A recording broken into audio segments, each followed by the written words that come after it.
할렐루야. 같이 한번 인사를 나눕니다. 주님의 은혜가 여러분에게, 앞뒤로 옆에도 같이 한번 인사를 나눕니다. 주님의 은혜가 그대에게. 저기 유아실에도 한번, 유아실에도 옆에 계신 분들 다들 서먹서먹 하실 것 같아요. 그러나 옆에 계신 분들에게 인사 한번 하십니다. 주님의 은혜가 그대에게. 유아실이 가득해서 배가 부릅니다. 요즘 낳기만 하면 아들도 많이 나고.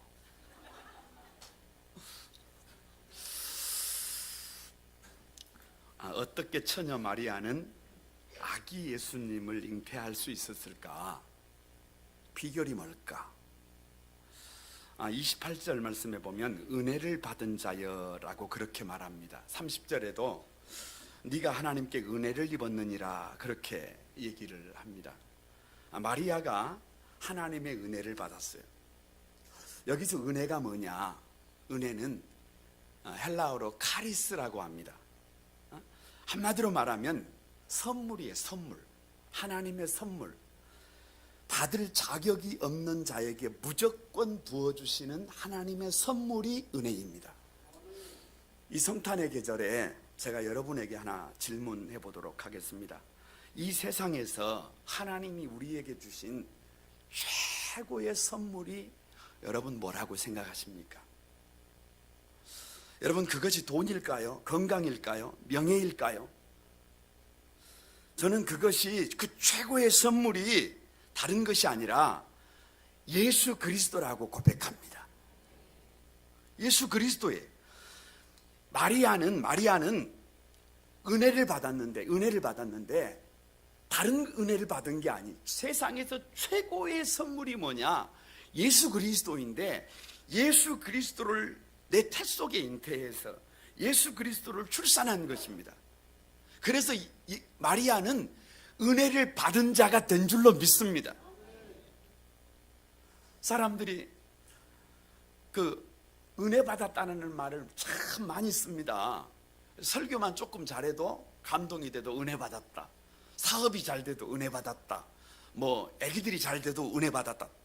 아무튼 좋은 말에는 다 은혜 받았다. 그런데 진짜 은혜를 이미 저와 여러분은 다 받은 줄로 믿습니다.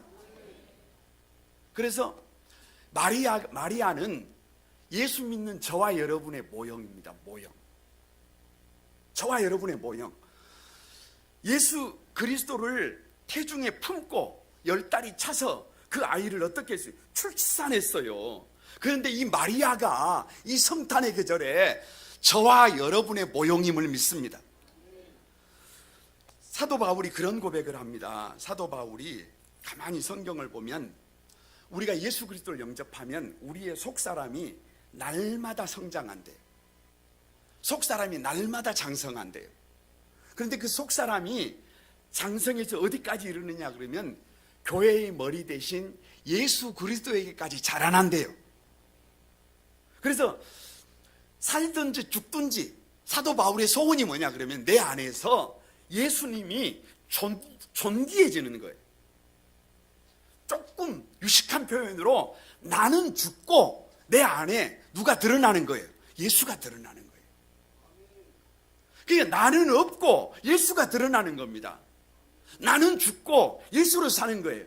그러니까 은혜를 받는다는 게 뭐냐? 은혜를 받는다는 게 뭐냐 그러면 나는 가만히 없어지는 겁니다. 나는 가만히 보이지 않는 겁니다. 누가 보여요? 예수님이 보여요. 우리가 예수 믿는 사람이라고 하면 예수 믿지 않는 사람들에게 가끔 가다가 예수님을 보여줘야 돼요. 예수님을 보여줘야 돼요. 다 같이 한번 따라서 해봅니다. 옆 사람으로 한번 보고, 당신을 배우니 주님을 배우는 것 같습니다. 한 번쯤은 이 성탄의 계절이라도 가족들에게 주님을 보여드려야 돼요. 그래서 주님을 보면 살고 싶어요.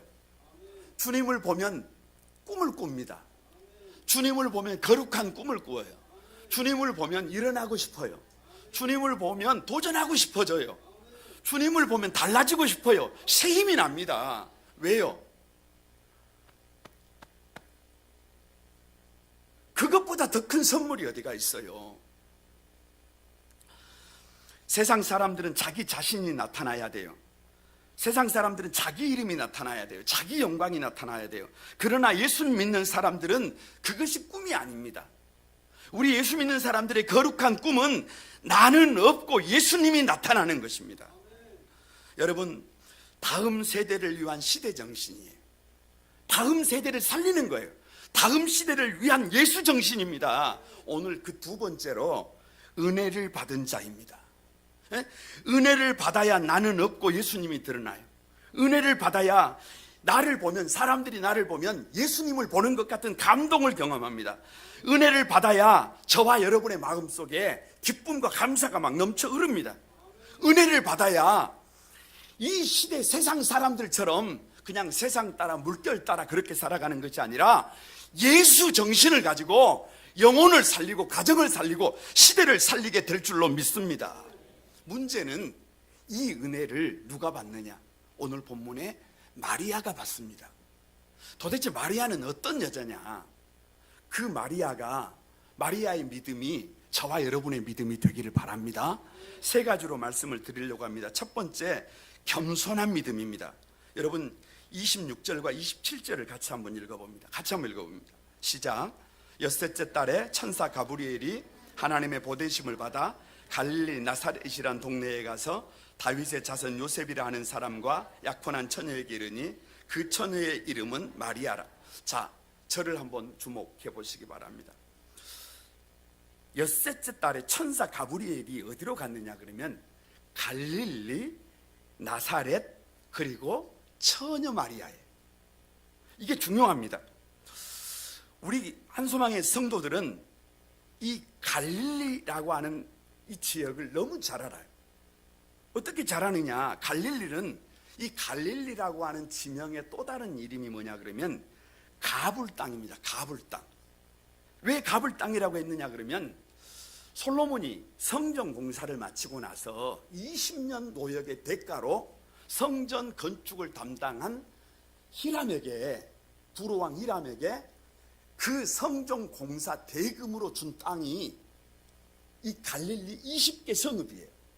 그런데 그 성읍을 받고 히람이 하는 말이 더럽다, 가치 없다, 이런 걸 주냐라고 해서 붙여진 땅 이름이 바로 가불 땅이에요. 가불 땅. 한마디로 말하면 천사가 올 만한 곳이 아니에요. 적어도 예수님이 나시려면 어디에 나셔야 되느냐 그러면 저 로마, 세계 최강국, 아니 거기도 아니면 예루살렘 주변에도 베델이라든지 거룩한 땅들이 많아요. 그런데 저 로마가 아니에요. 저 예루살렘이 아니에요. 어디로 들어갔어요? 가불 땅이에요. 더러운 땅이에요. 가치 없는 땅이에요. 보기 좋지 않은 땅이에요. 좋은 것이 아무것도 없는 곳입니다. 더욱이 그 갈릴리에서 나사렛이에요. 나사렛. 그래서 성경에 보면 나다나엘이 이렇게 말합니다. 나사렛에서 무슨 선한 것이 날 수 있느냐?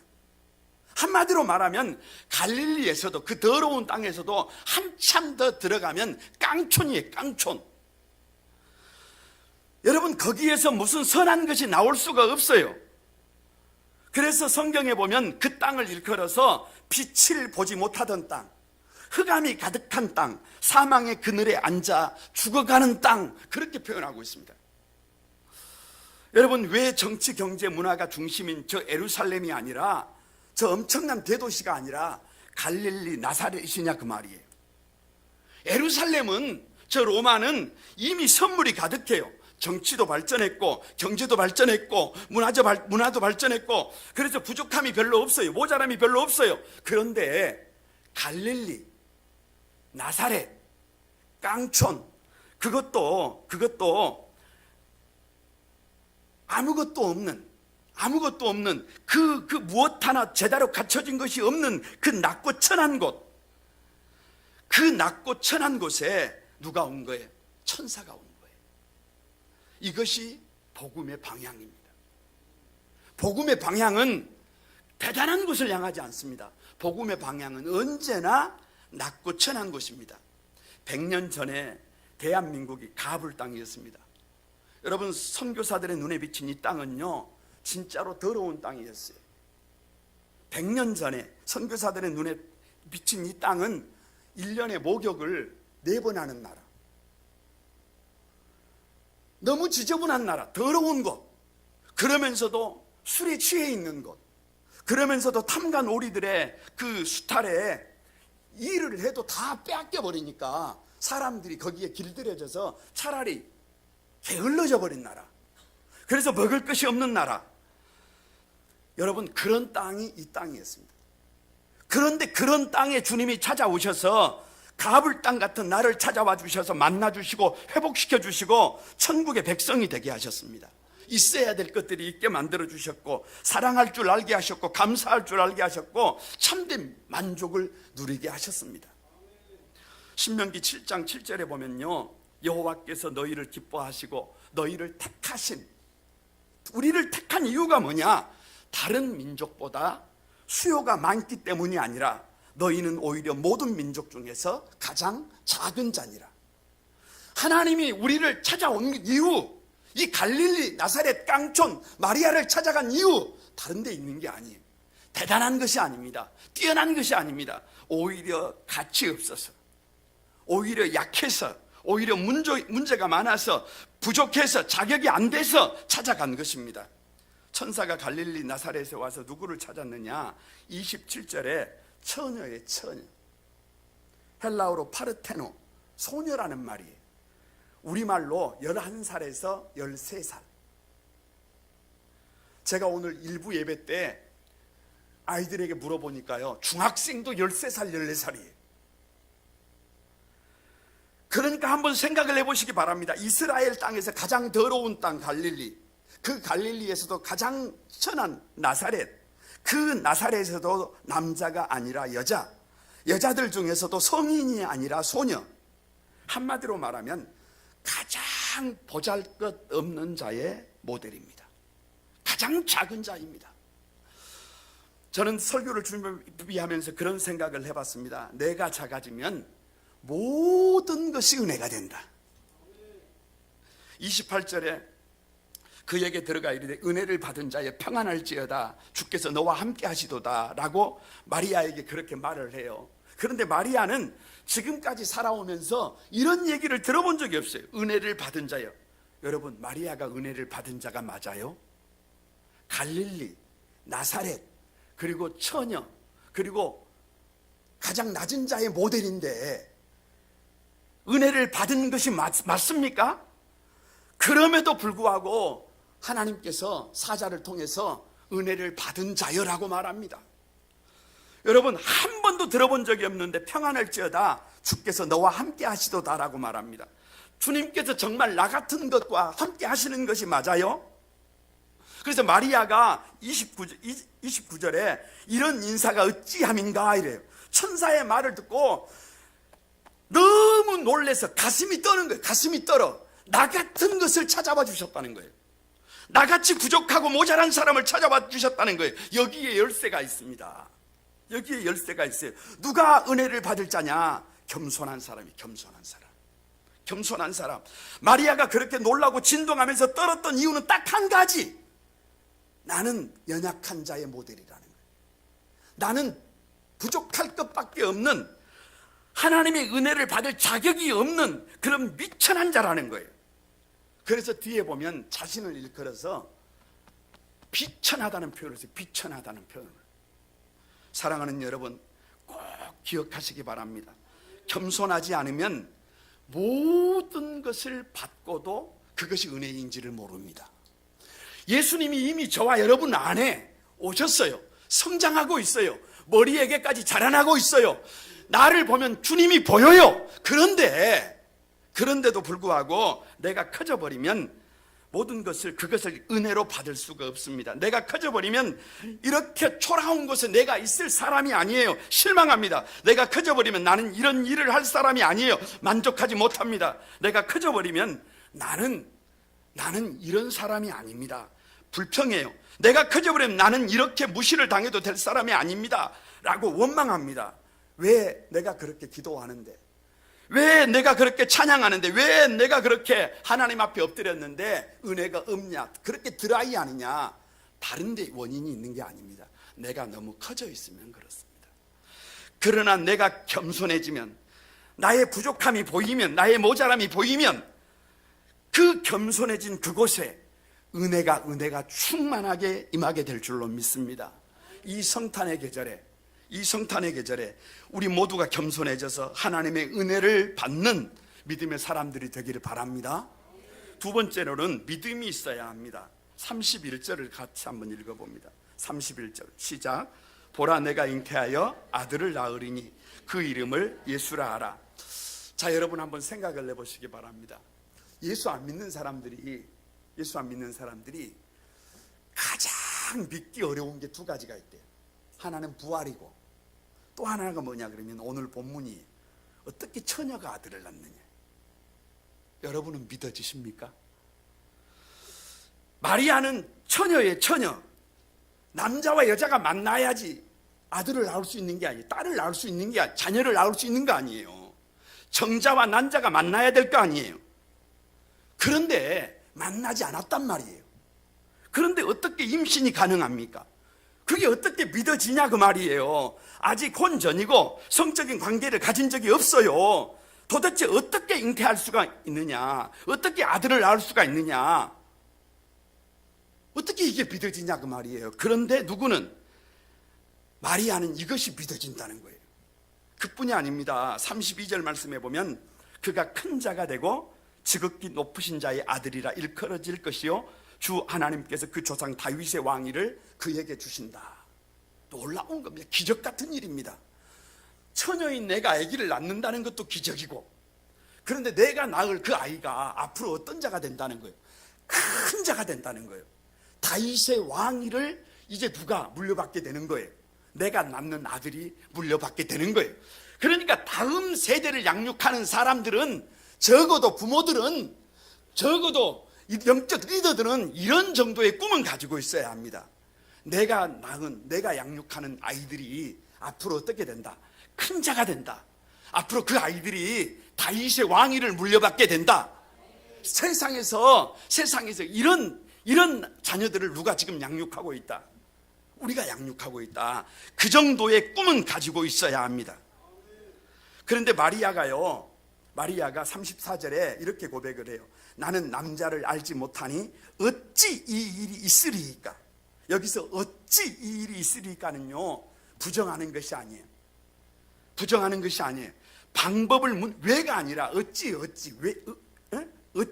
방법을 물어보는 것이에요.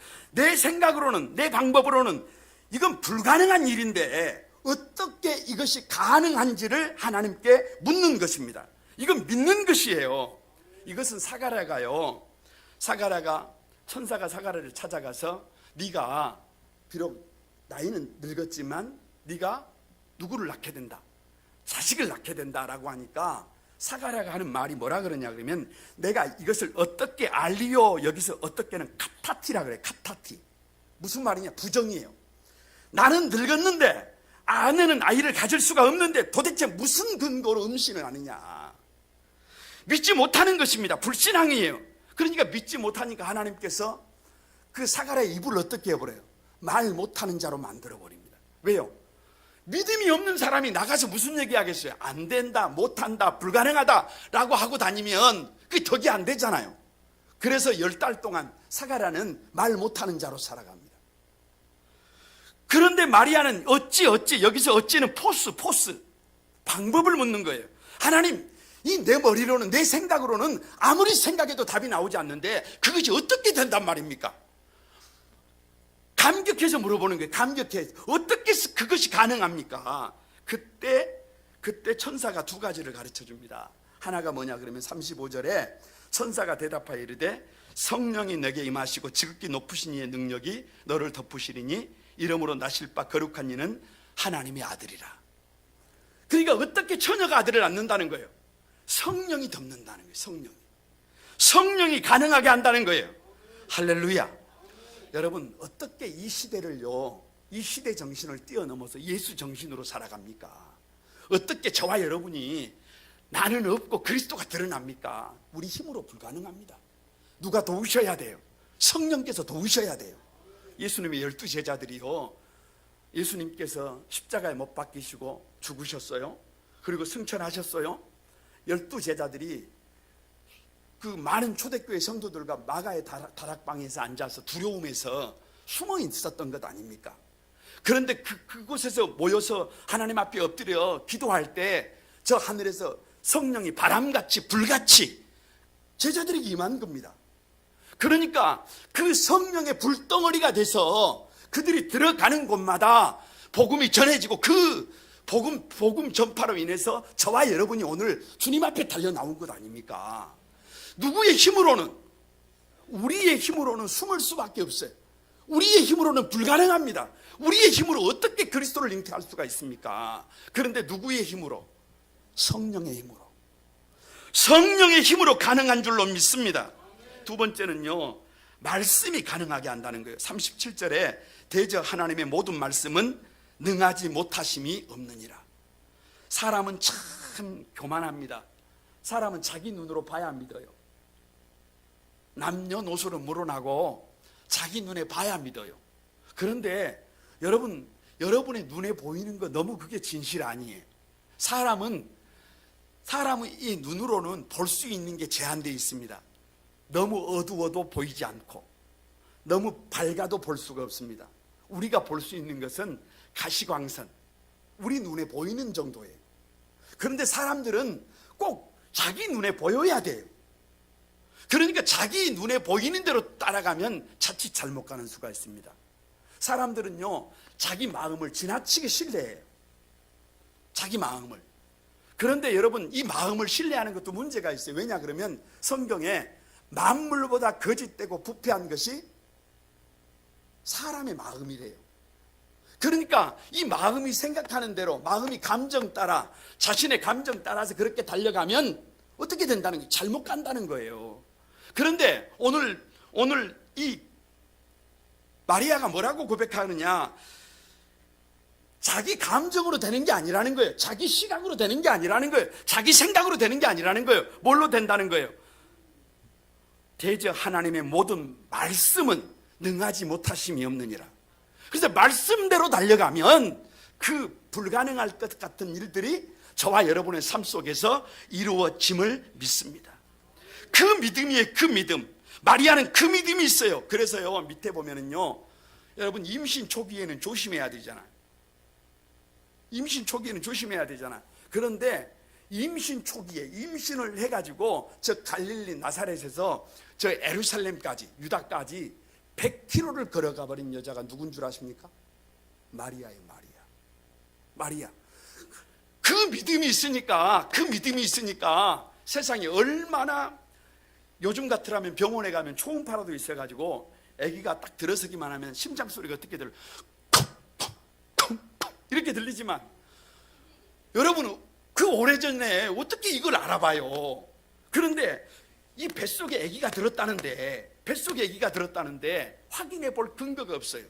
그런데 천사가 하는 말이, 내 친척 엘리사벳이 늙었지만 아이를 가질 수 없었지만 지금 벌써 6달째다.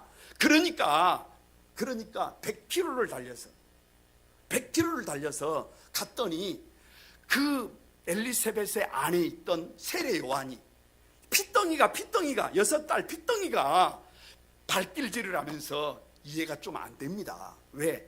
6달짜리가 무슨 태동을 하겠어요? 그런데 어미 뱃속에서 춤을 추는 겁니다. 기뻐하는 겁니다. 여러분, 우리의 힘으로는 그것이 불가능하지만 하나님의 말씀은 말씀대로 이루어짐을 믿습니다. 그 믿음이 있으니까 그 믿음으로 달려나갈 때 하나님의 은혜가 마리아에게 임한 줄로 믿습니다. 세 번째는 자기 부인이 있어야 합니다. 38절 다 같이 한번 다시 읽어봅니다. 38절입니다. 시작. 마리아가 이르되 주의 여종이오니 말씀대로 내게 이루어지이다 하며 천사가 떠나가니라.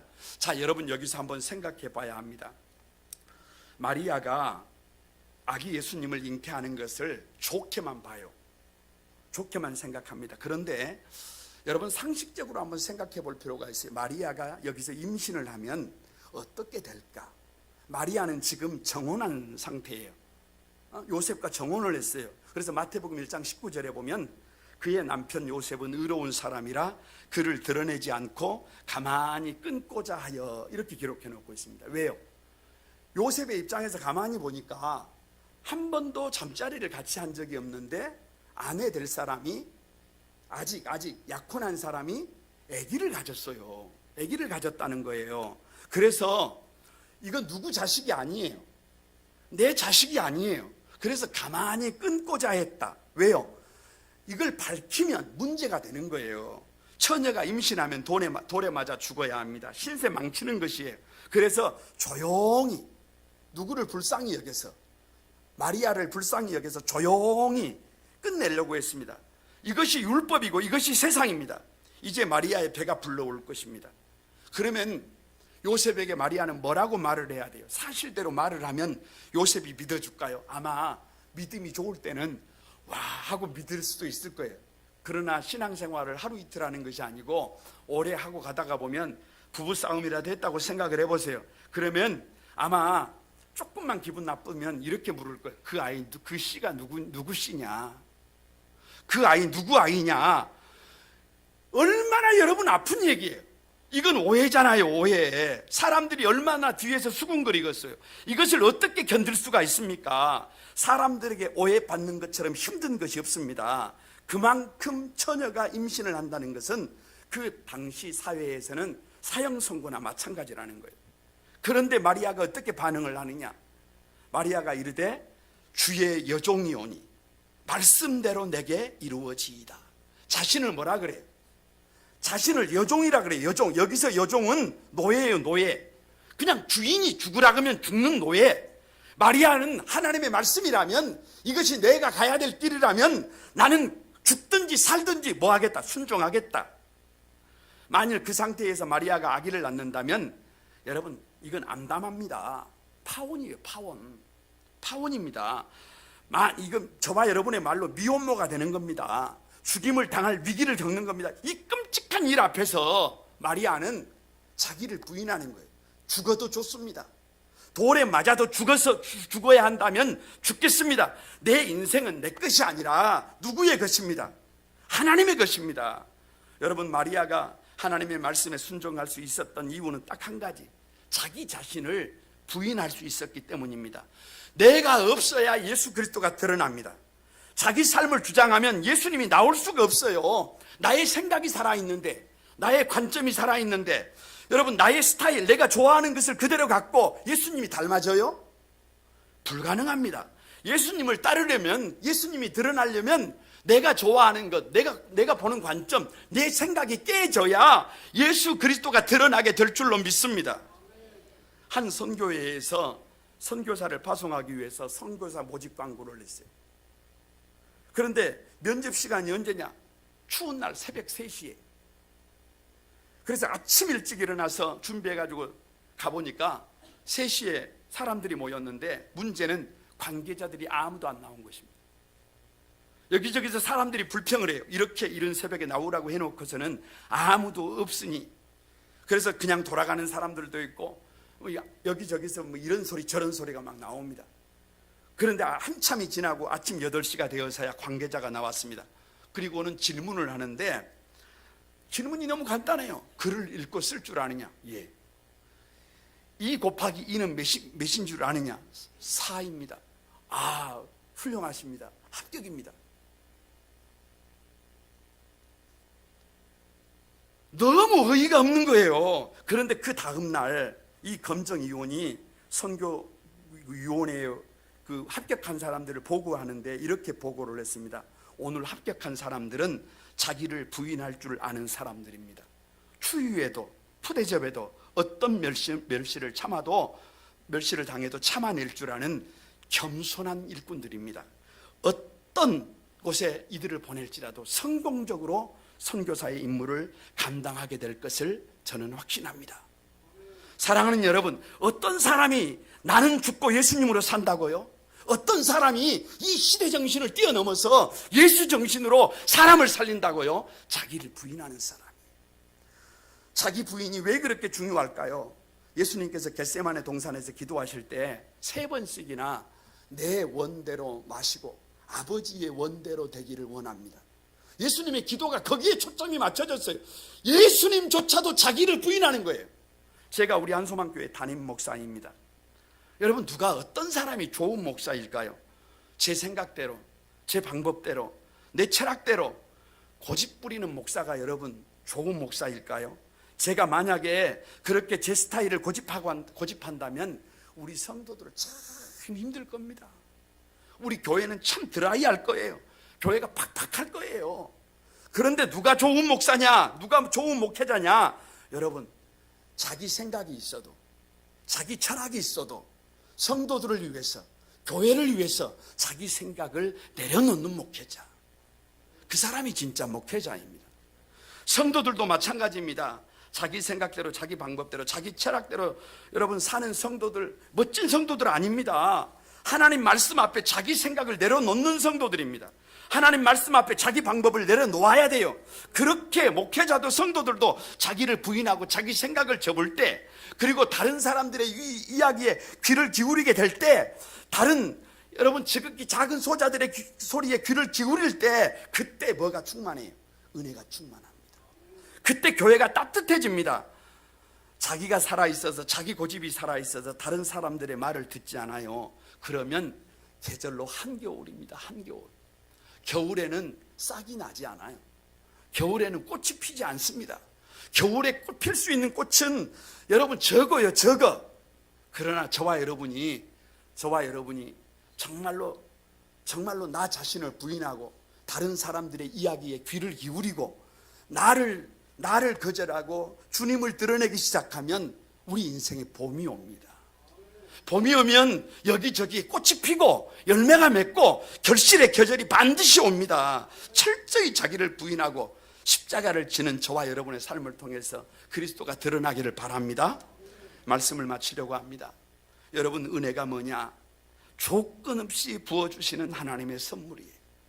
이 성탄의 계절에 우리는 최고의 선물, 은혜 중에 은혜, 예수 그리스도를 이미 저와 여러분은 받았어요. 이미 저와 여러분 안에서 예수 그리스도가 자라나고 있습니다. 예수 그리스도가 드러나기를 소망합니다. 다른 사람들에게 예수 그리스도를 보여드리는 여러분이 되시기를 바랍니다. 어떻게 그것이 가능하냐? 겸손해야 돼요. 겸손. 예수님은 갈릴리, 나사렛, 처녀, 어른이 아니라 아이, 남자가 아니라 여자, 가장 낮은 자에게 왔어요. 저와 여러분이 낮아지기만 하면, 저와 여러분이 겸손해지기만 하면 오늘도 그리스도는 나를 통해서 드러납니다. 믿음이 있어야 돼요. 어떻게 처녀가 아들을 낳습니까? 그러나 성령님이 함께 하시면 가능해집니다. 말씀이 가능하게 만듭니다. 그 믿음이 저와 여러분을 다음 시대에 예수 정신의 사람들로 만들어가게 될 줄로 믿습니다. 자기를 부인하면 됩니다. 끝까지 나를 부인하고 내 안에서 그리스도가 살게 하면 여러분, 저와 여러분을 보는 사람들이, 저와 여러분을 경험하는 사람들이 이 성탄의 계절에 저 마귀간의 누인 아기 예수는 볼 수 없을지 몰라도 저와 여러분을 통해서 살아있는 예수님을 봅니다. 그것이 여러분 예수 정신으로 살아가는 것입니다. 저와 여러분이 그 예수 정신으로 이 죽어가는 시대를 살리기를 주님의 이름으로 축복합니다. 주님의 은혜가 오늘도 여러분 가운데 함께 하시기를 축복합니다. 우리 같이 한번 찬양으로 하나님께 영광을 돌리겠습니다. 오늘 처음 배운 찬양이지만 주님의 마음을 가진 자, 이 찬양 같이 한번 드려봅니다.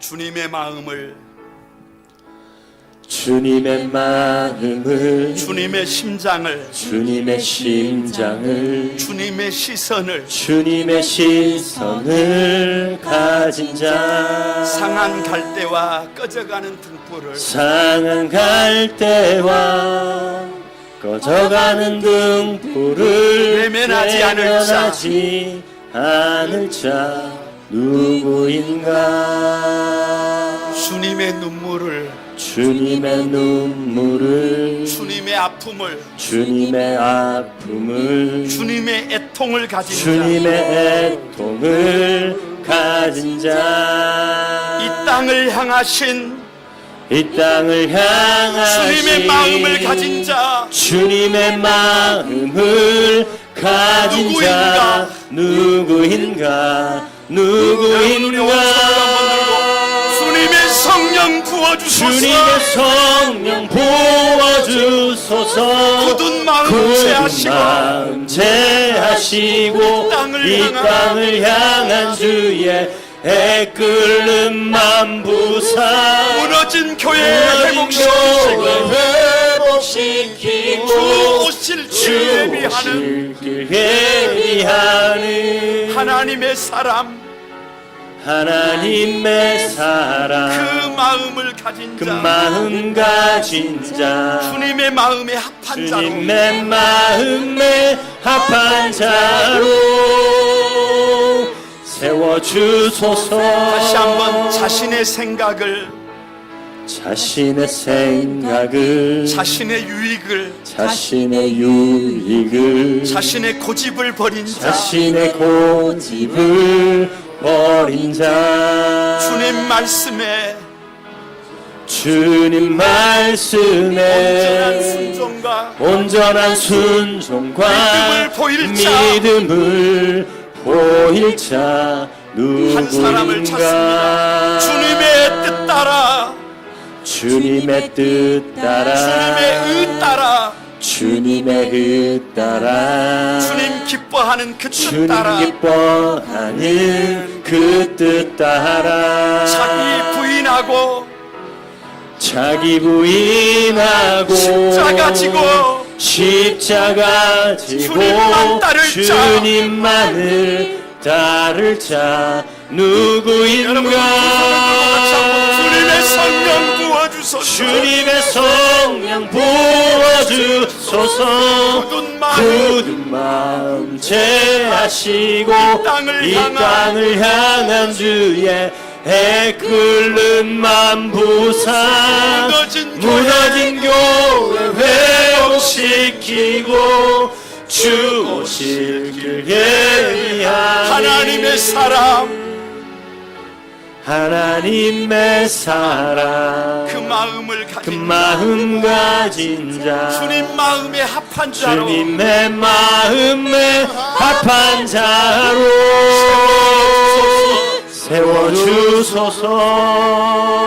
세워주소서. 계속 한번 반주해 주시기 바랍니다. 여러분 같이 한번 기도하십시다. 성탄절입니다. 이 땅의 피조물들이, 이 땅에 사랑하는 사람들이 예수님을 보고 싶어 합니다. 그런데 우리가 그 예수님을 우리 마음속에 모셨습니다. 우리 겉사람이 후패하고 속사람이 새로워지면 그 예수님이 나를 통해서 내 얼굴이 성경이 되고 내 삶이 메시지가 돼서 이 세상에 보여줄 수가 있습니다. 이 세상을 살릴 수가 있습니다. 하나님 은혜 받은 자로 살고 싶습니다. 겸손해져서 믿음을 가지고 나를 부인하고 그 길을 걸어가고 싶습니다. 예수님을 보여주고 싶습니다. 은혜 받은 자로 살고 싶습니다. 여러분, 우리 거룩광구만 소망에 사랑하는 가족들이 이 시간 다 같이 주여 삼창하고 결단하며 기도하기를 소망합니다. 다 같이 한번 기도하겠습니다. 주여 주여 주여. 거룩하신 주님, 하나님 아파하는 은혜 받은 세상, 자로 눈물 흘리는 세상, 절망하는 아버지 세상, 은혜가 이제는 내 하나님 몸과 탄식하는 내 세상 삶을 가운데 통하여서 하나님 아버지 예수 나타내 그리스도를 주시도록 보여주고 도와주십시오. 싶습니다. 은혜 받은 많은 자로 사람들이 나를 통하여서 최고의 예수 선물 그리스도를 볼 수 예수 있도록 그리스도를 보여주고 도와주십시오. 싶습니다. 믿음을 아버지, 가진 자, 우리 성도들의 자기를 모형이 부인하고 하나님 저 주님의 마리아의 은혜가 삶을 나를 통하여 나타내어지기를 어떻게 하면 힘써야 예수 쓰는 그리스도를 자, 품을 수 있는지, 하나님 그 어떻게 은혜 하면 받은 자로 이 살아갈 아버지 수 시대 있도록 정신을 도와주십시오. 뛰어넘어 예수 정신으로 세상을 살릴 수 있는지 보여주신 주님을 찬양합니다. 부족하지만, 연약하지만 우리를 통하여 이 위대한 일들을 이루어 주시옵소서. 거룩하신 주님, 감사합니다. 이 한겨울에 온도만 이렇게 차가운 것이 아니라 사람들이 주님을 보지 못해서 탄식하고 있습니다. 교회는 많지만, 성도들은 많지만 주님을 배울 수가 없습니다. 하나님, 이 땅의 교회들을, 이 땅의 성도들을 불쌍히 여겨 주시옵소서. 이 성탄의 계절에 은혜 받은 자로 살게 하여 주옵소서. 물은 많은데 마실 물이 없으면 되겠습니까? 우리 거룩한 구만소망교회가 아버지 은혜 받은 자로, 은혜 받은 성도들로 살아갈 수 있도록 축복해 주옵소서. 예수 정신으로 이 시대를 구별하게 하여 주시옵소서. 더 겸손해지고, 더 믿음으로 뜨거워지고, 더 자기를 쳐서 복종시키는 삶을 통하여 잠잠히 주님을 드러내고 싶습니다. 겸손히 주님 앞에 결단하고 다짐하는 우리 한소망을 사랑하는 가족들을 한 사람 한 사람 살펴주시고, 하나님의 그 한없는 은혜로 기름 부어 주옵소서. 은혜 받은 자로 나는 죽고 그리스도가 드러나는 아름다운 삶을 살아가게 하여 주옵소서. 예수님의 이름으로 기도드리옵나이다. 아멘.